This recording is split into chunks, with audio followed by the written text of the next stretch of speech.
Break के बाद स्वागत है आपका। एक बड़ी खबर है, ज़ैपोरिज़िया में रूस के भीषण हमले जारी हैं। यूक्रेनी सेना की खंदकों पर ड्रोन हमले हुए हैं। हमलों में मारे गए 50 से ज्यादा यूक्रेनी सैनिक। तो देखिए, ज़ैपोरिज़िया में बड़ा हमला हुआ है और इसमें कहा जा रहा है कि 50 से भी ज्यादा यूक्रेनी सैनिकों को मारा गया है। रूस की ओर से ये बड़ा हमला किया गया था। ज़ैपोरिज़िया में अभी भी रूस के भीषण हमले किए जा रहे हैं। ये देखिए, आपको ड्रोन से ली गई तस्वीरें भी दिखा रहे हैं किस तरीके से ये जबरदस्त धमाका हुआ है और इसमें यूक्रेन के 50 से भी ज्यादा सैनिकों के मारे जाने की खबर है।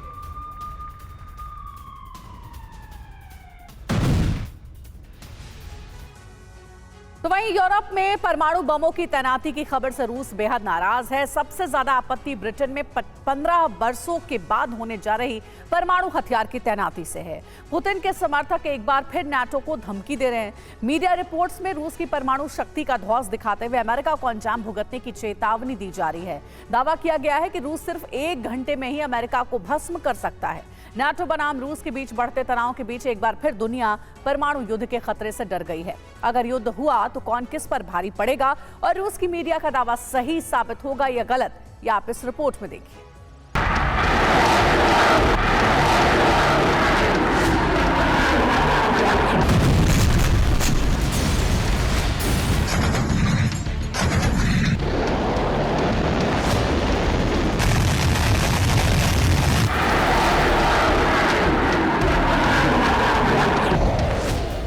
दुनिया का सबसे खतरनाक हथियार, इतना घातक, इतना ताकतवर कि धरती का एक हिस्सा पूरी तरह से भस्म कर दे।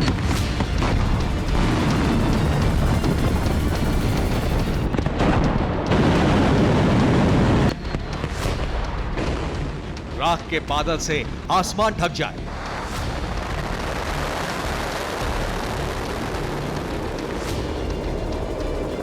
रेडिएशन से इंसान क्या, लोहा और कंक्रीट की दीवारें भी गल जाएं।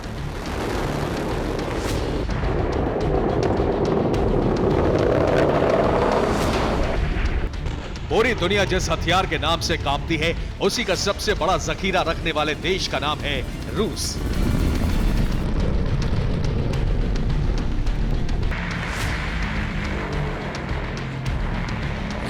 पुतिन के गुस्से का बांध जिस दिन टूटा, उस दिन रूस के किसी भी कोने से निकल सकती है परमाणु वॉरहेड से लैस मिसाइलें और मचा सकती है ऐसी तबाही जिसकी अब तक सिर्फ कल्पना की जाती है।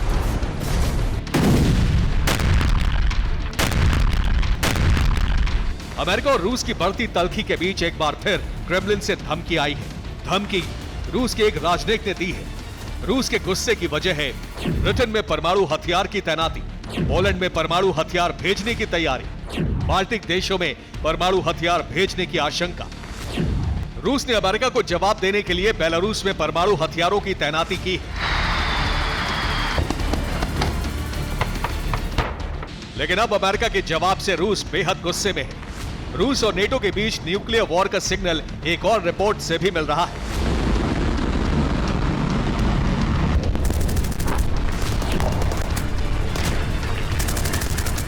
रूस के राजनयिक ने तो सिर्फ अंजाम भुगतने की धमकी दी, लेकिन रूसी मीडिया अमेरिका को चंद घंटे में खत्म कर देने का दावा कर रहा है।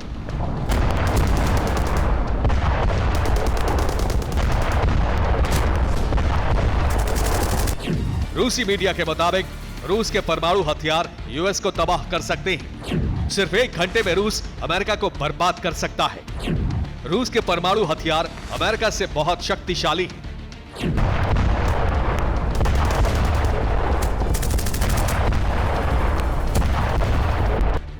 निश्चित तौर पर रूस के पास सबसे ज्यादा परमाणु वॉरहेड मौजूद है, लेकिन सवाल है कि क्या रूस 2 साल तक युद्ध लड़ने के बाद नेटो से अकेले दम पर लड़ने के काबिल है?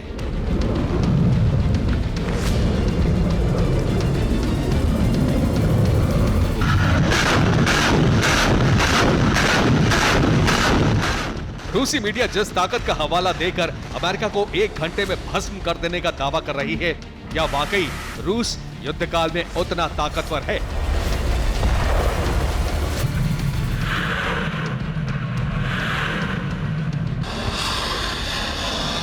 युद्ध से पहले तक रूस के पास 13,20,000 सैनिक थे। रूस के पास 20 लाख रिजर्व फोर्स थी, 12,267 टैंक थे, 4,418 फाइटर जेट थे, और 653 युद्धपोत थे। यूक्रेन युद्ध से पहले तक रूस दुनिया में अमेरिका के बाद दूसरा सबसे ताकतवर देश था। लेकिन सवाल है कि क्या रूस की यह ताकत बरकरार है? यूक्रेन युद्ध के दौरान रूस ने अपने सैनिकों के साथ हथियारों को भी गंवाया है।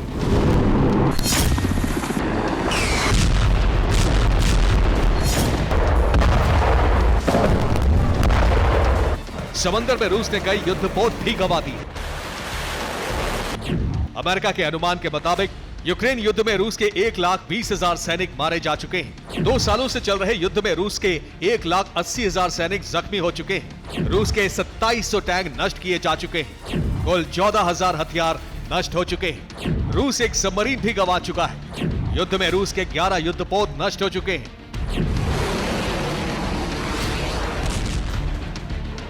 लेकिन इस सबसे अलग रूस के तमाम परमाणु हथियार वैसे ही सही सलामत हैं और रूस परमाणु हथियारों के दम पर ही अमेरिका और नेटो को ललकार रहा है।